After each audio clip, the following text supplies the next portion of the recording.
thérapie de la gang du matin. Salut Laurie! Rebonjour! Un plaisir de la voir. Donc, Dr Laurie Zéphir qui est avec nous chaque lundi au centre de la thérapie. Aujourd'hui, les gens qui se victimisent Ouais. et qui donc se déresponsabilisent de beaucoup de choses. Donc, qui se plaignent, comment se fait, c'est pas moi, la terre est contre moi tout le temps. Donc, comment on explique la victimisation d'un point de vue psychologique? Ben, déjà, tout le monde le fait un peu. Hein. Oui. C'est d'arriver, c'est c'est ça. de la faute des autres et tout ça. C'est juste que pour ces personnes-là, ça devient identitaire. C'est comme je suis, dans ma vision à moi de voir la vie, de voir les relations, je suis souvent la victime. Puis c'est ce qu'on va voir, c'est que dans les différents milieux de vie qu'ils ont au travail, dans la famille, peu importe, tout leur arrive toujours à eux autres. Puis c'est pour cela que ça devient un peu conflictuel. Puis on va voir que dans certaines théories, on va relever 4 raisons un peu qui viennent favoriser la victimisation. La première, ben, c'est le fait d'avoir déjà été victime dans ma vie. Par exemple, si j'ai été intimidée dans ma vie au secondaire, puis qu'il n'y a personne qui a reconnu ça, ça va favoriser un peu ça. Mais il y a aussi moi, je suis meilleure. Fait qu'au niveau de la morale, moi, je me sens meilleure que toi. Donc, vous autres, vous êtes les mauvais, vous autres, vous n'avez pas compris. Puis moi, je suis une bonne personne. Donc, ça va favoriser la victimisation. OK. Fait qu'on va voir quoi? C'est que les gens vont avoir pas beaucoup d'empathie. C'est-à-dire que j'ai de la difficulté à me mettre dans la place de l'autre puis me dire, OK, mais l'autre, il a vu cette chose-là de cette façon-là. Fait que c'est pour ça qu'elle a agi comme ça envers moi et non pas parce que c'est une mauvaise personne. Puis le dernier élément, c'est la rumination. C'est-à-dire que souvent, les gens qui vont se victimiser, ils sont en train de ressasser tout le temps le même événement, mais sans nécessairement avoir une porte de sortie par rapport à ça. Fait que là, quand on a tous ces éléments-là ensemble, ben c'est toujours moi la victime, ça va jamais bien, je trouve pas de solution, je me déresponsabilise, c'est de la faute de l'autre, etc. Fait que ça Puis je contribue continue de me craquer avec ça. tout le temps. Et dans ce cocktail de 4 facteurs que tu viens de mentionner, plus t'en as, plus tu te positionnes en victime? Ou si Exactement. il faut les 4 pour être... Non, c'est plus j'en ai, puis plus ça devient identitaire. C'est comme on dit, ça peut arriver à tout le monde, mais plus j'en ai, plus c'est là, puis plus ça va favoriser le fait que dans ma façon à moi d'entrer en relation avec les autres, identitairement, je me définis comme une victime. Ça peut donner envie de quitter une relation, que ce soit amicale, familiale, amoureuse, d'avoir tout le temps. Tu fais, moi, je peux, tu sais, j'ai mon fardeau déjà sur mes épaules, je peux pas là, être cette personne-là. Mais des fois, on a juste le goût de ventiler aussi. Des fois, on a juste le goût de ventiler, puis c'est pour ça qu'une des façons d'amener les gens à se arrêter d'être victimes, c'est il faut être confronté un peu. OK. Hein, si je suis juste avec des gens qui vont ben oui, c'est vrai, c'est toujours la faute des autres, etc. Ben là, ça contribue à encore plus me donner l'impression que c'est tout le temps moi la gentille, puis c'est tout le temps la faute de l'autre. Donc, c'est lui rendre service de confronter quelqu'un qui se victimise en permanence? Ben nous, dans nos bureaux, c'est un peu ça qu'on va essayer de faire. C'est-à-dire, on va amener de la nuance là-dedans. Mais comment est-ce que l'autre aurait pu vivre la situation? Si toi, tu es toujours la bonne personne, puis l'autre est toujours mauvais, il n'y a pas assez de nuance là-dedans. C'est pas possible, c'est pas la vie. Fait qu'on veut essayer d'amener les gens à être confrontés un peu plus, mais aussi à se responsabiliser. On en parlait tantôt, c'est-à-dire, t'es pas juste la personne qui subit la vie. Toi aussi, tu as du contrôle. Fait que si, par exemple, il y a une personne qui arrête pas de dépasser tes limites, ben toi aussi, tu as un rôle à jouer pour être capable de dire, hey, là-dessus, j'ai pas aimé ça.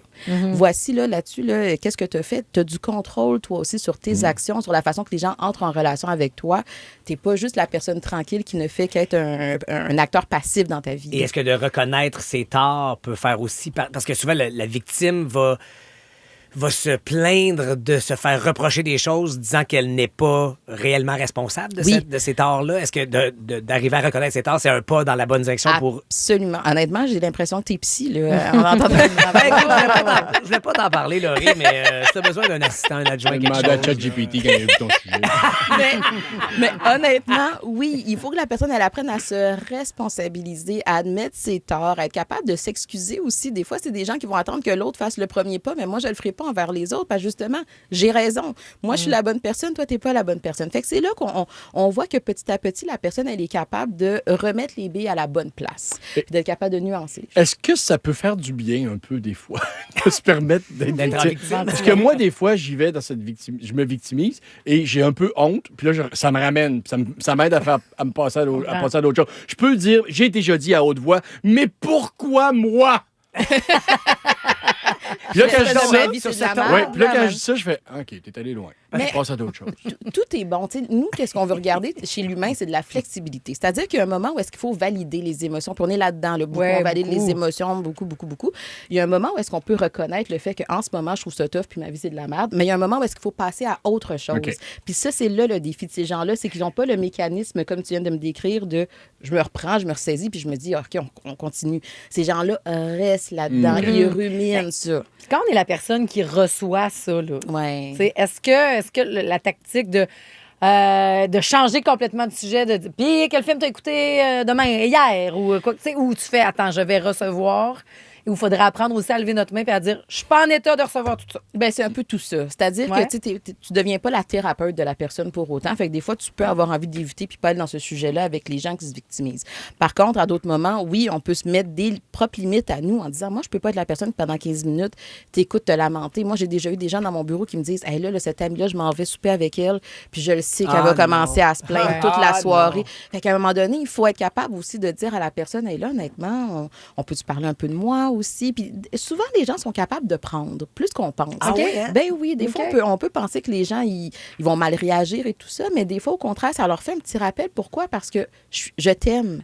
On est amis. Fait que si je te le dis, on le sait que je fais ça dans ton bien-être aussi. Là. Puis quelqu'un qui se victimise, là, est-ce que dans les 5 dernières minutes se retrouve ou ça lui c'est pas pour ça y passe sur le dos comme Qu'est-ce que tu veux dire? ben, admettons là, que quelqu'un qui a tendance à Ce dont on vient de parler, ou tu ce veux dont dire, on vient de parler puis qui t'entend là, vas-tu dire oh mon Dieu, c'est pas moi du tout ça? Ou il va Ben, faire peut-être. Mais avec un peu d'introspection, la personne, elle va être capable Est-ce de que le tu faire. aimerais nommer des noms?